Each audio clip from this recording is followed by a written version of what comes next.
جب دن کی 5 نمازیں ادا کر کے نماز عشاء کی آخری رکعت کے بعد انسان مسجد سے گھر کی جانب قدم بڑھاتا ہے تو ایک عجیب سی سرشاری اسے اپنے آغوش میں لے لیتی ہے۔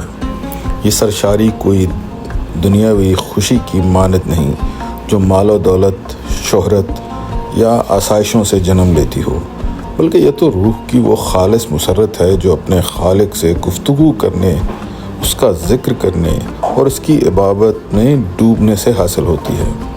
تصور کیجئے دن بھر کی تھکان اور دنیا کی ہنگامہ خیزی کے بعد جب آپ سلام پھیرتے ہیں اور دل میں یہ احساس جاگتا ہے کہ آپ نے رب کائنات سے براہ راست بات کی ہے، وہ جو ہر شے کا مالک ہے، جو سنتا ہے بغیر دیکھے، جو جواب دیتا ہے بغیر الفاظ کے۔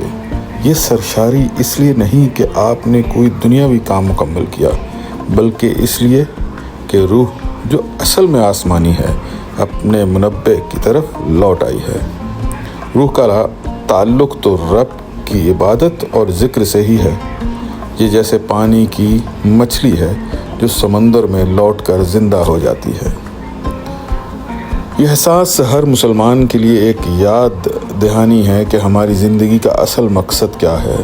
دنیا کی رنگینیوں میں گم ہو کر ہم بھول جاتے ہیں کہ یہ جسم تو فانی ہے مگر روح ابدی ہے، اور اس روح کی تسکین صرف اللہ کی یاد میں ہے۔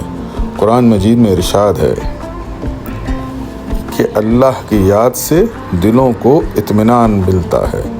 نماز اس بات کا سب سے خوبصورت ذریعہ ہے۔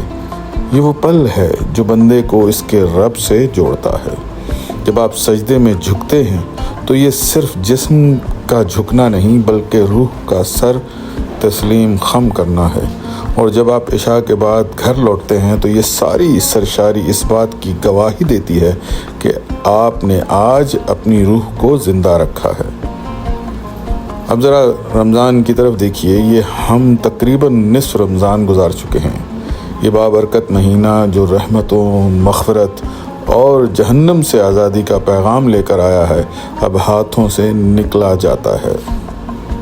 وقت کی رفتار دیکھیے، جیسے ریت کی مانند انگلیوں سے پھسل رہا ہے۔ کل ہی تو ہم نے پہلا روزہ رکھا تھا اور آج نصف مہینہ بیتنے کو ہے۔ یہ رمضان ہمیں یاد دلاتا ہے کہ زندگی بھی ایسے ہی مختصر ہے۔ یہ بھی ایک روزے کی طرح ہے جو افطار پر ختم ہو جائے گی۔ تو آئیے اس باقی ماندہ مہینے کو ضائع نہ ہونے دیں۔ اب وقت ہے کہ ہم اور زیادہ خشوع و خضوع سے اور زیادہ جستجو اور لگن سے رب کی طرف مائل ہوں۔ نمازوں میں دل لگائیں، قرآن کی تلاوت میں ڈوبیں، ذکر و اذکار کو معمول بنائیں اور صدقات و خیرات سے روح کو مزید پاک کریں۔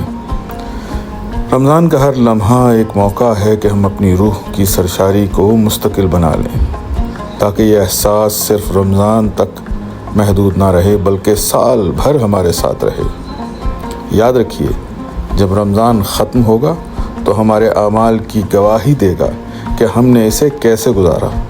تو آج سے ہی عزم کریں، ہر نماز کو ایسے ادا کریں جیسے آخری ہو، ہر ذکر کو ایسے کریں جیسے روح کی آخری سانس ہو۔